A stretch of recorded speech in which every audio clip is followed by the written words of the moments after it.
Ghosts by Guy de Maupassant. Just at the time when the Concordat was in its most flourishing condition, a young man belonging to a wealthy and highly respected middle-class family went to the office of the head of the police at P and begged for his help and advice, which was immediately promised him.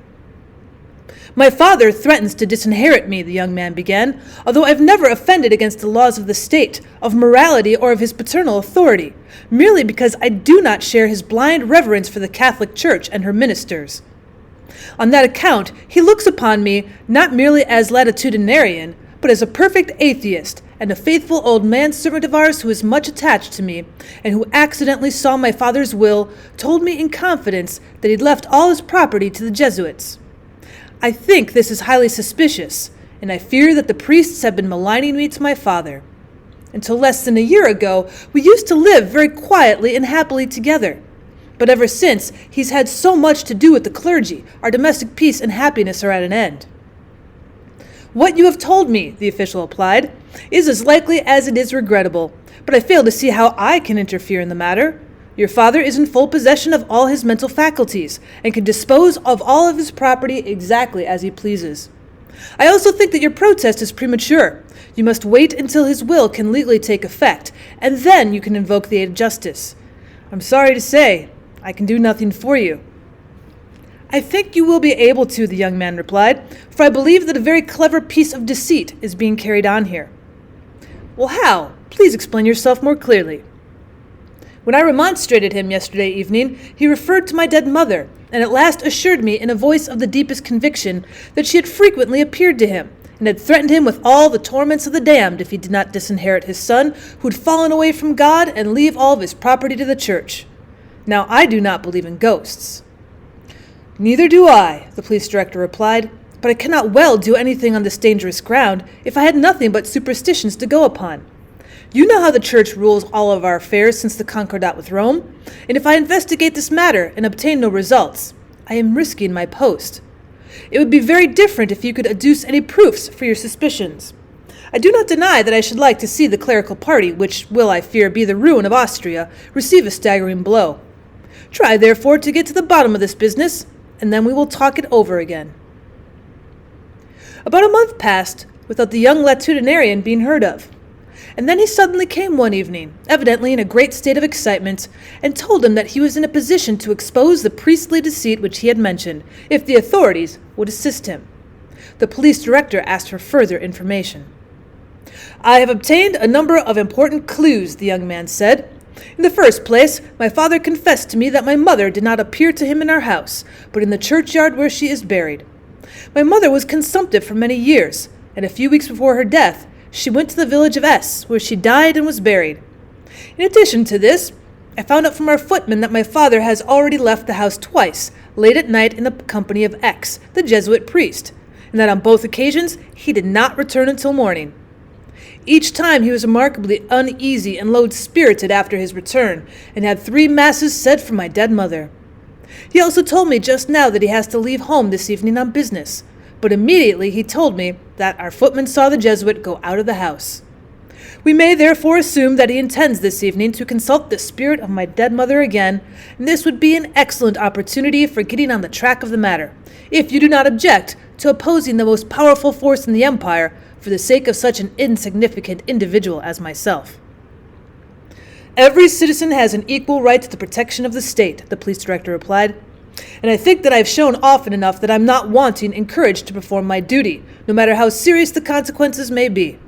But only very young men act without any prospects of success, as they are carried away by their feelings.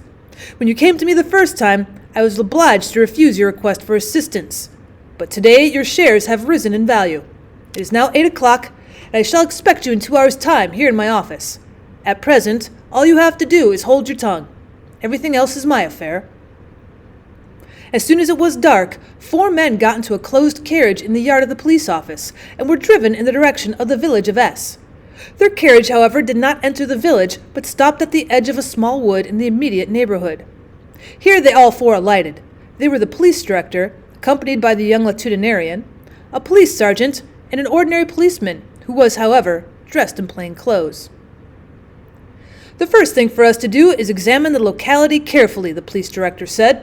"It is 11 o'clock, and the exorcisers of ghosts will not arrive before midnight, so we have time to look round us and to take our measure." The 4 men went to the churchyard, which lay at the end of the village near the little wood. Everything was as still as death, and not a soul was to be seen. The sexton was evidently sitting in the public house, for they found the door of his cottage locked, as well as the door of the little chapel that stood in the middle of the churchyard. "Where is your mother's grave?" the police director asked, but as there were only a few stars visible, it was not easy to find it. But at last they managed it, and the police director looked about in the neighborhood of it. "Well, the position is not a very favorable one for us," he said at last. "There's nothing here, not even a shrub, behind which we could hide." But just then the policeman said that he had tried to get into the sexton's hut through the door or window, and that at last he had succeeded in doing so by breaking open a square in the window, which had been mended with paper, and that he'd opened it and obtained possession of the key, which he brought to the police director. His plans were very quickly settled.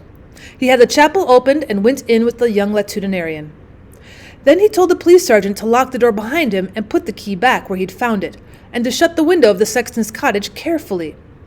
Lastly, he made arrangements as to what they were to do in case anything unforeseen should occur, whereupon the sergeant and the constable left the churchyard and lay down in a ditch at some distance from the gate, but opposite to it. Almost as soon as the clock struck 11:30, they heard steps near the chapel, whereupon the police director and the young latitudinarian went to the window in order to watch the beginning of the exorcism, and as the chapel was in total darkness, they thought that they should be able to see without being seen. But matters turned out differently from what they expected. Suddenly the key turned in the lock, and they barely had time to conceal themselves behind the altar before 2 men came in, one of whom was carrying a dark lantern. One was the young man's father, an elderly man of middle class who seemed very unhappy and depressed. The other, the Jesuit Father K., a tall, thin, big-boned man with a thin, bilious face in which 2 large gray eyes shone restlessly under their bushy black eyebrows. He lit the tapers which were standing on the altar, and then began to say a requiem mass, while the old man knelt on the altar steps and served him. When it was over, the Jesuit took the book of the Gospels and the holy water sprinkler, and went slowly out of the chapel, while the old man followed him, with a holy water basin in one hand and a taper in the other. Then the police director left his hiding place, and stooping down so as not to be seen, he crept to the chapel window, where he cowered down carefully, and the young man followed his example. They were now looking straight on to his mother's grave. The Jesuit, followed by the superstitious old man, walked 3 times round the grave. Then he remained standing before it, and by the light of the taper, he read a few passages from the Gospel. Then he dipped the holy water sprinkler 3 times into the holy water basin, and sprinkled the grave 3 times. Then they both returned to the chapel, knelt down outside it with their faces toward the grave, and began to pray aloud, until at last the Jesuit sprang up in a species of wild ecstasy and cried out 3 times in a shrill voice, "Exsurge! Exsurge! Exsurge!"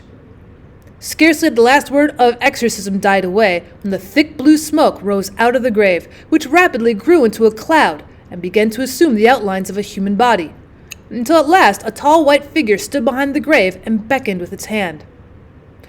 "Who art thou?" the Jesuit asked solemnly, while the old man began to cry.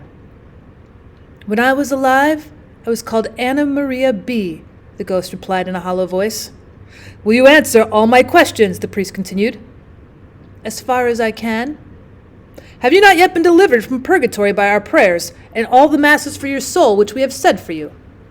"Not yet, but soon. Soon I shall be." "When?" "As soon as that blasphemer, my son, has been punished." "Well, has that not already happened? Has not your husband disinherited his lost son and made the church his heir in his place?" "That is not enough." "What must he do besides?" "He must deposit his will with the judicial authorities as his last will and testament, and drive the reprobate out of his house." "Consider well what you are saying. Must this really be?" "It must, or otherwise I shall have to languish in purgatory much longer." The sepulchral voice replied with a deep sigh, but the next moment it yelled out in terror, "Oh, good Lord!" and the ghost began to run away as fast as it could. A shrill whistle was heard, and then another, and then the police director laid his hand on the shoulder of the exorciser, accompanied with the remark, "You are in custody." Meanwhile, the police sergeant and the policeman who'd come into the churchyard had caught the ghost and dragged it forward. It was the sexton who'd put on a flowing white dress and who wore a wax mask which bore striking resemblance to his mother, as the son declared. When the case was heard, it was proved that the mask had been very skillfully made from the portrait of a deceased woman. The government gave orders that the matter should be investigated as secretly as possible and left the punishment of Father K to the spiritual authorities, which was a matter, of course, at a time when priests were outside the jurisdiction of the civil authorities. It is needless to say that he was very comfortable during his imprisonment in a monastery in part of the country which abounded with game and trout. The only valuable result of the amusing ghost story was that it was brought about a reconciliation between father and son, and the former, as a matter of fact, felt such a deep respect for priests and their ghosts in consequence of the apparition that a short time after his wife had left purgatory for the last time in order to talk with him, he turned Protestant.